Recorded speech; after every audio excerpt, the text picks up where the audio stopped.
சத்திய வசனம், இது தேவனின் வசனம்.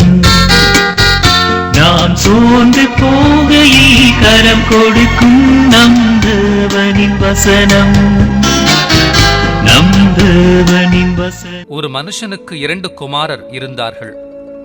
மூத்தவனிடத்தில் அவன் வந்து, மகனே, நீ போய் இன்றைக்கு என் திராட்சத் தோட்டத்தில் வேலை செய் என்றான். அதற்கு அவன், மாட்டேன் என்றான். ஆகிலும் பின்பு அவன் மனஸ்தாபப்பட்டு போனான். இளையவனிடத்திலும் அவன் வந்து அப்படியே சொன்னான். அதற்கு அவன், போகிறேன் ஐயா என்று சொல்லியும் போகவில்லை.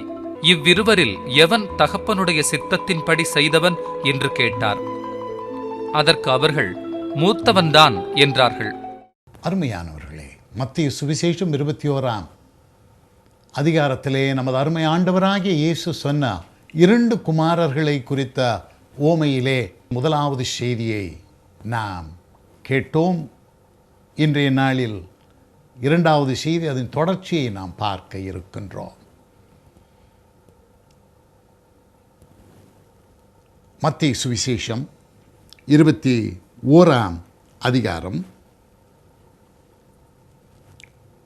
30ஆம் வசனம். இளையவனிடத்தில் தகப்பன் வந்து அப்படியே சொன்னான். எப்படியே 28ஆம் வசனத்தின் பிந்திய பாகத்திலே நாம் பார்க்கிறது போல, மகனே, நீ போய் இன்றைக்கு என் திராட்சை தோட்டத்திலே வேலை செய். அப்படியே சொன்னான்.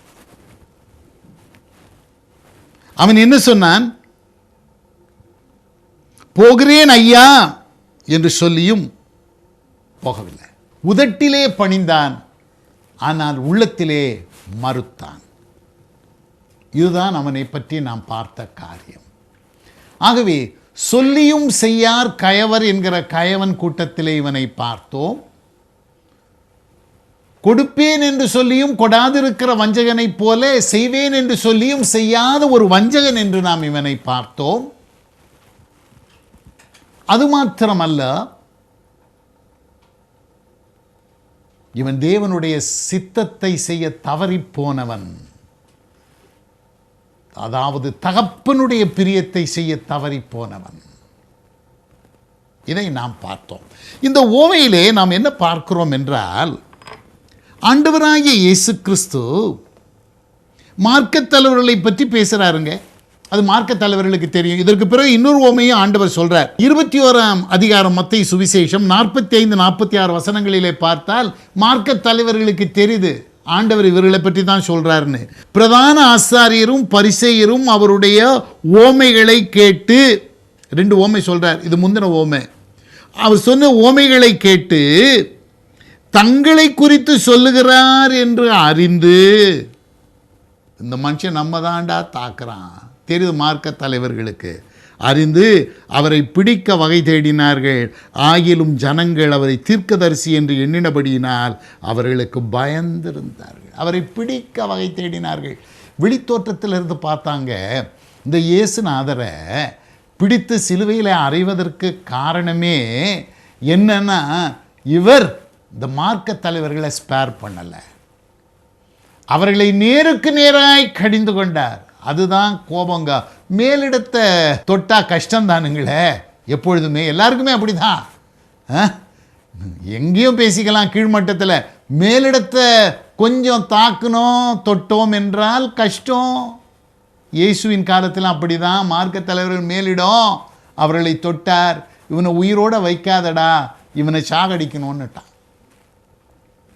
ஆகவே பிரதான ஆசாரியரும் பரிசேயரும் தங்களை பற்றித்தான் இவர் சொல்லுகிறார் என்று உணர்ந்து அவருக்கு விரோதமாய் செயல்பட்டார்கள். ஆகவே இந்த ஓமை ஆண்டவர் மார்க்க தலைவர்களை குறித்து சொன்ன ஓமை தான். உள்ளத்திலே நீங்க வேறு விதமா இருக்கிறீங்கப்பா, உதட்டில தான் உங்களுடைய ஆராதனை, உதட்டில தான் உங்களுடைய தொழுகையெல்லாம், தேவனுடைய சித்தத்தை செய், கர்த்தருக்கு பிரியமானதை செய். இந்த 2வது மகனிடத்தில் இன்னொரு குற்றம் என்ன தெரியுங்களா? வெளிப்படையா தெரியாம போனாலும் அந்த உற்று கவனித்தா நம்ம அதை பார்க்கலாம். தகப்பன் எப்படி மகனை அணுகுகிறான்? மகனே, நீ போய் இன்றைக்கு என் திராட்சை தோட்டத்திலே வேலை செய். முதல் மகனிடத்தில் அப்படி சொன்னான், இரண்டாவது மகனிடத்தில் அப்படியே சொன்னான்னு தான் இருக்கு. ஆகவே இப்போ தகப்பன் மகனிடத்திலே மகன் என்கிற உறவிலே வரான். ஆனால் இவன் எந்த உறவிலே பேசுகிறான் பார்த்தீங்களா? அதற்கு அவன் போகிறேன் ஐயா என்று சொல்லியும் போகவில்லை. போகிறேன் ஐயா. ஆங்கில வேதாகமத்திலே yes sir I will, yes sir, yes my father அப்படி சொல்லப்படலை, எஸ் சார். ஆகவே என்னன்னா, இங்கே தகப்ப மகன் என்கிற உறவிலே அவனை அணுகும் பொழுது இவன் எப்படி அணுகி இருக்கணும்? தகப்பன் என்கிற உறவிலே தான் தகப்பனை அணுகி இருக்கணும். அவன் மகன் என்கிற உறவிலே தகப்பன் மகனை அணுகும் பொழுது இவனோ எஜமானன் என்கிற உறவிலே தகப்பனை அணுக முயற்சிக்கிறான். ஆகவே அவன் உதட்டிலே பணிந்தான், உள்ளத்திலே மறுத்தான். மாத்திரமல்ல, தகப்பனோடு தனக்கு இருந்த உறவை மறுத்தான். தகப்பனோடு இருக்கிற உறவை மறுத்தான். ஒரு விதத்திலே சொல்ல போனால், இன்றைக்கு நமக்கு ஆண்டவரோடு பல உறவுகள் இருக்கிறது. முன்னே நான் பேசின பொழுதும் கூட அந்த உறவுகளை எல்லாம் நான் பேசியிருக்கிறேன். அவர் நம்முடைய தகப்பன், அவர் நம்முடைய தாய், அவர் நம்முடைய சகோதரன், அவர் நம்முடைய சிநேகிதன், அவர் நம்முடைய குரு, அவர் நம்முடைய ஞான மனவாளன். மாத்திரமல்ல, அவர் நம்முடைய எஜமானன், நாம் அவருடைய அடிமைகள். இன்றைக்கு அநேகருக்கு இந்த உறவை ஏற்றுக்கொள்ளவே மாட்டேன்றாங்க அநேக விசுவாசிகள். அப்படிலாம் சொல்லக்கூடாதுங்க. யாருங்க சொன்னால் நம்மெல்லாம் அடிமைகள்னு கிடையாது. ஆனால் பவுலடியார் ரொம்ப தெளிவாக தன்னுடைய நிருபத்திலே நாம் ஆண்டவருடைய அடிமைகள் என்று பேசுகிறார். ஆனால் ஏனோ மக்களுக்கு இன்றைக்கு அந்த ஒரு உறவை ஏற்றுக்கொள்ள மனமில்லாமல் இருக்கின்றார்கள். அது மிகவும் வருந்தத்தக்கதான காரியம். நான் அநேக வேளைகளிலே நினைப்பதுண்டு, ஒருவேளை இது அவர்களுக்குள்ளே இருக்கிற சுயநீதியினாலே அப்படி அவர்கள் நினைக்க முற்படுகிறார்களோ என்று நான் நினைப்பதுண்டு. அந்த தாழ்மை என்பது இல்லாத காரணத்தினாலே இந்த எண்ணம் வருதா? ஏங்க அப்படி வருது? முற்காலத்திலங்க பக்தர்கள் பாடினார்கள். எனக்கு இன்னொரு பாடல் ரொம்ப பிரியம். அந்த பாடல் என்ன வரும் தெரியுமா? வந்தாலும் இயேசுவே வாரும் இதில், மைந்தர்கள் கூடும் இந்நேரத்தில், பக்தி இல்லை எங்களுக்கு சாம்பலும் தூசியும், கர்த்தரே கருணை கூர்ந்து தந்திடும் சர்வாயுதம், புத்தியாக யுத்தம் செய்திட தேவா, புத்தியாக யுத்தம் செய்திட வந்தாலும் இயேசுவே வாரும் இதில், மைந்தர்கள் கூடுமின் நேரம் அதில். அந்த பாடல்கள் எல்லாங்க இன்றைக்கு மறந்துட்டாங்க, பாடுறதில்லைங்க. அதனால தான் இந்த சத்தியம் தெரியறதில்லை. நான் அப்படி தான் நினைக்கிறேன்.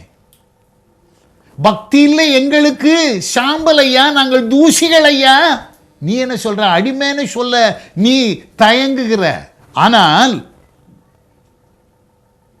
அவங்க சொன்னாங்க, அதை விட கீழே பேசுகிறான்.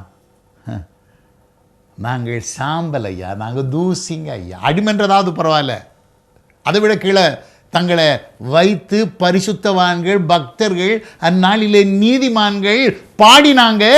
இன்றைக்கு உனக்கு அதை அங்கீகரிக்க மனதில்லையே. இப்பாடல்களை எல்லாம் மறந்துவிட்ட காரணத்தினால் அந்த நிலை வந்துவிட்டதோ? பவுலடியார் சொல்லுகிறார், ரோமருக்கு எழுதின நிருபம் 6ஆம் அதிகாரம் 22ஆம் வசனத்திலே, இப்பொழுது நீங்கள் பாவத்தினின்று விடுதலையாக்கப்பட்டு தேவனுக்கு அடிமைகளானதால் பரிசுத்தமாக்குதல் உங்களுக்கு கிடைக்கும் பலன், முடிவோ நித்திய ஜீவன். தேவனுக்கு அடிமைகள் ஆனதால். அப்புறம் எப்படி சொல்லுவேன் நம்ம தேவனுக்கு அடிமைகள் இல்லை, ஆண்டவருக்கு அடிமைகள் இல்லைன்னு? இப்போ பவுல் அப்போஸ்தலன் தப்பிதமாக எழுதி வச்சிட்டாரு. நீ வேத வசனத்தை நம்பினா இதை நம்பினா இல்லையா? அருமையானவர்களே, தேவனோடு நமக்கு இருக்கிற பல உறவுகள், அதிலே ஒன்று என்ன? அவர் நம்முடைய எஜமானன், நாம் அவருடைய அடிமைகள். அது உண்மைதான். ஆனால் ஒன்று என்ன தெரியுமா நம்ம கவனிக்கணும்? தேவன் நம்மை எந்த அணுகுமுறையிலே அணுகுகிறாரோ அதற்கேற்றவாறு நாமும் அவரை அணுகணும். நம்மை பணியாட்கள் என்று சொல்லி அணுகும்போது நாம் எஜமானன் என்கிற முறையிலே அவரை அணுகுவது சரியாகும். ஆனால் அவர் நம்மை பிள்ளைகள் என்று அணுகும்போது நாம் அவர்களை தகப்பன் என்கிற முறையிலே தான் அணுக வேண்டும். அதுதான் முறை, அதுதான் வழி, அதுதான் செய்ய வேண்டிய ஒரு காரியம். அவர் உன்னை மகனே என்று அழைக்க நீ அவரை எஜமானனே என்று அழைத்தால் அது தவறு இல்லை. அவர் எஜமானனும் கூடத்தான். ஆனால் அந்த இடம் அதை அனுமதிக்காது. அவர் மகனே என்று சொல்ல நீ தகப்பனே என்று தான் சொல்ல வேண்டும். ஆனால் இங்கே இந்த மகனுடைய காரியத்திலே முரண்பாடாய் பேசுகிறார். மகனே என்று அன்போடு தகப்பன் அழைக்கும் பொழுது இவனோ எஜமானன் என்கிற நிலைமையிலே அணுகி ஐயா என்று சொல்லுகிறான். அதாவது மாய்மாலம். ஒரு வீட்டிலே ஒரு பணியாள் மகன் இருக்கிறான். மகன் தகப்பனோடு கூட இருக்கிற அந்த உறவினாலே, அன்பினாலே அவன் சில வேளையிலே தகப்பனோடு உரிமைகளை கொண்டாடுவான். ஆனால் பணியாள், வேலையாள் அப்படி கொண்டாட முடியாது. அவன் தன்னை மிகவும் தாழ்மைப்படுத்தித்தான் பேசுவான், தாழ்மைப்படுத்தித்தான் நடந்து கொள்ள வேண்டும். இவன் ஏதோ தகப்பனை அவரோடு பேசும் பொழுது ஒரு எஜமானனை மதிக்கிற அளவுக்கு அதிகமாய் மதிப்பது போல அந்த மகன் நடிக்கிறான். மகன் தகப்பனுக்கு கீழ்ப்படுகிற நிலையிலும் அதிகமாய் வேலையாள் எஜமானனுக்கு கீழ்ப்படுகிற நிலை இல்லைங்களா? தகப்பனுக்கு மகன் கீழ்ப்படுகிறான். அந்த கீழ்ப்படுகிற நிலையை பார்க்கும் பொழுது வேலைக்காரன் எஜமானனுக்கு அதிகம் கீழ்ப்படுகிறான். ஆகவே இவன் தகப்பனிடத்தில் பேசும் பொழுது ஒரு எஜமானனை போல பேசுகிறதினால் தன்னுடைய கீழ்ப்படிதலின் நிலை அதிகம் என்பது போல காட்டுறான். ஆனால் உண்மையிலே அவனுடைய கீழ்ப்படிதல் நிலை அதிகம் இல்லையே. மகன் தகப்பன் என்கிற அந்த உறவிலே இருக்க வேண்டிய அந்த கீழ்ப்படிதலும் கூட அவனிடத்தில் இல்லையே.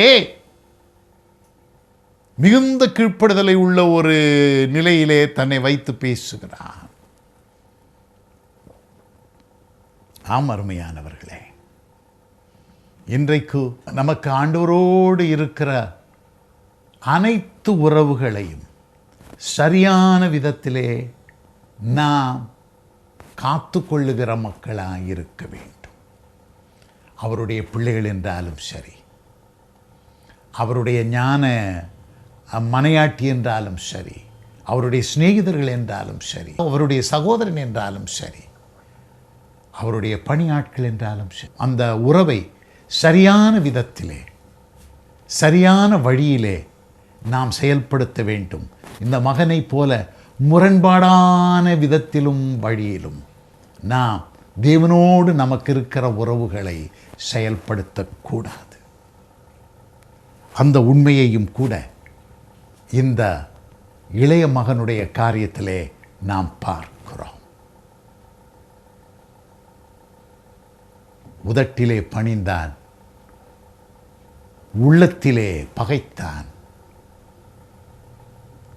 உறவை முறித்து கொண்ட ஒரு மகனாக அவன் காணப்படுகிறான். கர்த்தரை நோக்கி ஜெபிப்போம். நல்ல தகப்பனே, மத்தேயு சுவிசேஷம் 21ஆம் அதிகாரத்திலே நாங்கள் வாசிக்கிற இளைய குமாரனுடைய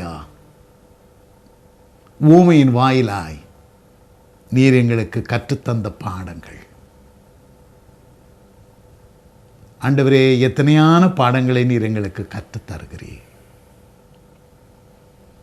இதற்கு வழிவகுத்த சத்திய வசன ஸ்தாபனத்துக்காக நாங்கள் ஜெபிக்கிறோம். சத்திய வசனத்துக்கு எங்களை உண்மையாகவே திருப்புகிற ஸ்தாபனமாக இருக்கிறது. இதை நாங்கள் உணர்ந்து சத்திய வசன ஸ்தாபனத்துக்கு நாங்கள் நிறைவேற்ற வேண்டிய எங்கள் கடமைகளை நிறைவேற்றும்படியான இருதயத்தையும் எங்களுக்கு தாரும். இயேசுவின் மூலம் பிதாவே, ஆமென்.